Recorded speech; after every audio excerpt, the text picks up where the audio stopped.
कहाणी सोमवारची. सोमवती औसेची. आटपाट नगर होतं. तिथं एक गरीब ब्राह्मण राहत होता. त्याला एक मुलगी आणि 7 मुलगे होते. त्या ब्राह्मणाच्या बायकोचं नाव धनवंती व मुलीचं नाव गुणवंती होतं.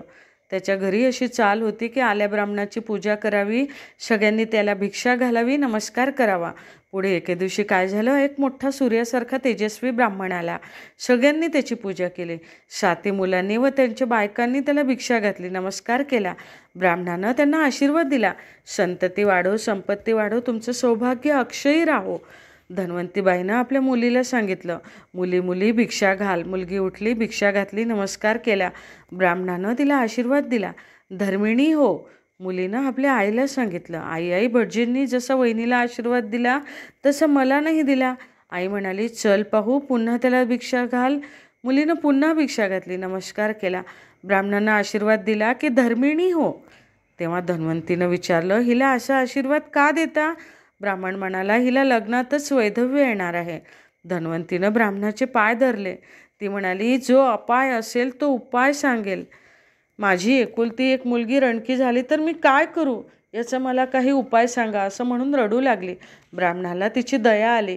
बाई बाई रडू नको, मी तुम्हाला एक उपाय सांगतो. 7 समुद्रापलीकडे एक बेट आहे, तिथे सोमा नावाची पर्टीन आहे. तिला मुलीच्या लग्नाला आणा, म्हणजे तुझं संकट दूर होईल. लगीन झाल्यावर तिला वाटेस लाव. असं म्हणून ब्राह्मण आपल्या दुसऱ्या घरी भिक्षेला गेला. इकडं काय झालं, धन्वंतीनं आपल्या नवऱ्याला सांगितलं, अशी गोष्ट आहे, कोणीतरी जाऊन सोमेला आपल्या घरी आणलं पाहिजे. तेव्हा त्यांनी आपल्या मुलांना बोलवलं. त्यांना सांगू लागला की ज्यांची आमच्यावर भक्ती असेल त्यांनी आपल्या बहिणीला बरोबर घ्यावं, सोमेला आणायला जावं. तेव्हा सगळे मुलगे आईला म्हणू लागले, तुझी सगळी माया मुलीवरती, आमच्यावर काही माया नाही. 7 समुद्रापलीकडे आम्ही कसं जावं? हे ऐकून आईला रडू आलं. बापाला वाईट वाटलं. तो आपल्या बायकोला म्हणाला, तू काही भिवू नकोस, आपल्याला 7 मुलगे असून नसून सारखेच. तू आपली निपुत्रिकच आहेस असं समज. तू काही काळजी करू नकोस, मीच जातो आणि सोमेला घेऊन येतो. तेव्हा अगदी धाकटा मुलगा बापाला म्हणाला, बाबा बाबा, आम्ही 7 जण असताना तुम्ही आपल्याला निपुत्रिक का म्हणवून घेता? मी ताईला बरोबर घेऊन जातो आणि सोमेला घेऊन येतो. पुढं त्यानं आईबापांना नमस्कार केला आणि ती बहीण भावंड निघाली. जाता जाता समुद्र आला. वारा सोसाट्यानं वाहू लागला. समुद्राच्या लाटा उसळू लागल्या. पलीकडे कसं जावं हे सुचेना. जवळ काही खायला प्यायला नाही. सारं त्रिभुवन आठवू लागलं. परमेश्वराचं स्मरण केलं. देवा देवा, आता तूच या संकटातून पार पाड, असा त्याचा धावा केला.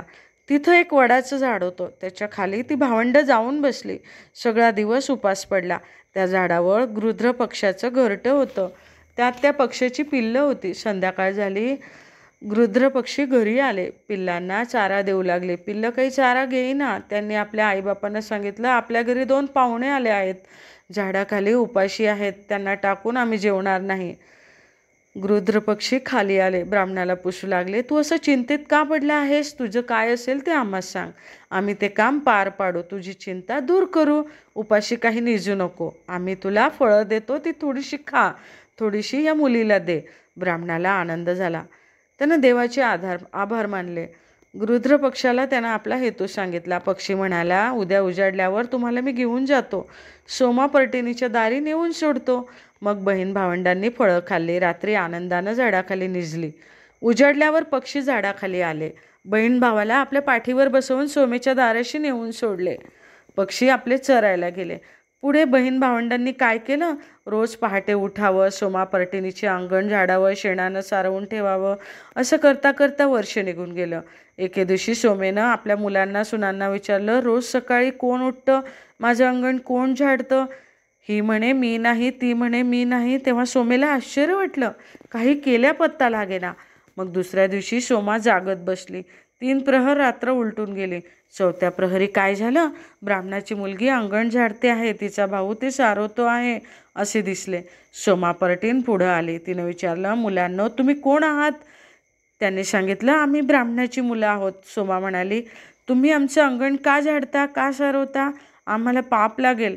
ब्राह्मणाच्या हातून सेवा घ्यावी हा आमचा धर्म नाही. तेव्हा तुम्ही आमची सेवा का करता? तेव्हा तिला ब्राह्मण मुलानं सांगितलं, ही माझी बहीण आहे, हिचं लग्न करायचं आहे. आईबापाची आज्ञा घेतली आणि तुला बोलवायला आलो, तर तुला लग्नाला आलंच पाहिजे. तू न आलीस तर हिला लग्नातच वैधव्य येईल. असं एका ब्राह्मणानं सांगितलं आहे. तू प्रसन्न होऊन यावेस म्हणून आम्ही तुझी सेवा करतो. मग सोमा म्हणाली, तुम्ही सेवा करू नका, मी तुमच्याच बरोबर येते. घरात गेली, आपल्या मुलांना सांगितलं, मी ब्राह्मणाबरोबर जाते. त्या मुलीचं लगीन झालं म्हणजे मी परत येईन. तोपर्यंत आपल्या घरात किंवा सोयऱ्याधाऱ्यांना कोणी मेलं बिलं तर त्याला जाळू नका, असं सांगून निघाली. समुद्राच्या कडेस आली. ब्राह्मणाच्या मुलाला आणि मुलीला समुद्राच्या पलीकडे केलं. आपण आकाशात उड्डाण करून त्यांच्याजवळ आले. सोमेला घेऊन ती मुलं आपल्या घरी आली. धाकटा भाऊ उज्जैनीस गेला. बहिणीजोगा नवरा पाहून आणला. सुमुहूर्तावर लगीन लावलं. वधूवरांवर अक्षता टाकल्या. तो एकाएकी काय झालं? नवऱ्या मुलाला मूर्छा आली.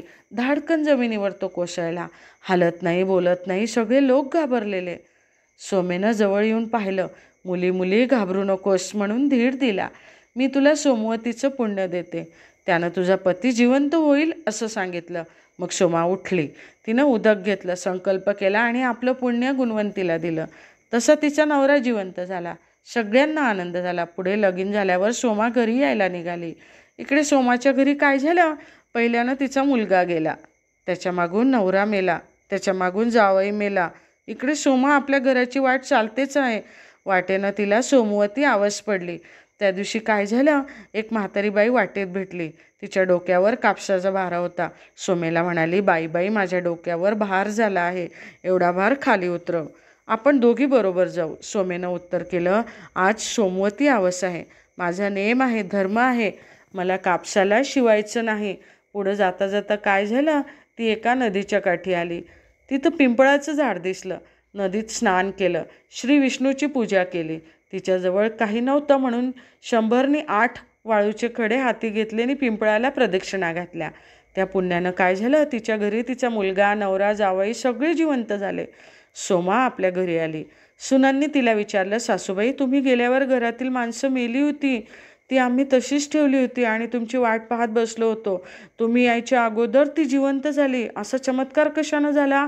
सोमा म्हणाली, मी आपलं सोमवतीचं पुण्य ब्राह्मणाच्या मुलीला दिलं, तिचा नवरा जिवंत केला.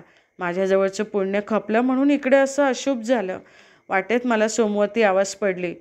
मी पुन्हा ते व्रत केलं, कापसाला शिवले नाही, श्री विष्णूची पूजा केली, पिंपळाला 108 प्रदक्षिणा घातल्या. त्या पुण्यानं घरातली माणसं जिवंत झाली.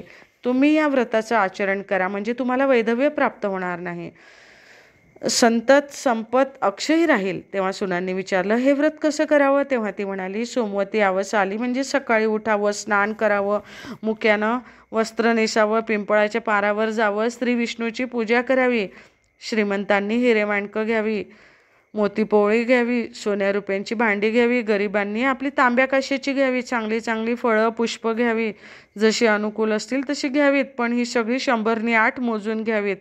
तितक्या प्रदक्षिणा घालाव्या आणि जे आपण घेतलं असेल ते पिंपळाला अर्पण करावं. मग ते सारं ब्राह्मणाला द्यावं, सवाष्ण ब्राह्मणाला जेवू घालावं आणि आपण मुक्यानं जेवावं.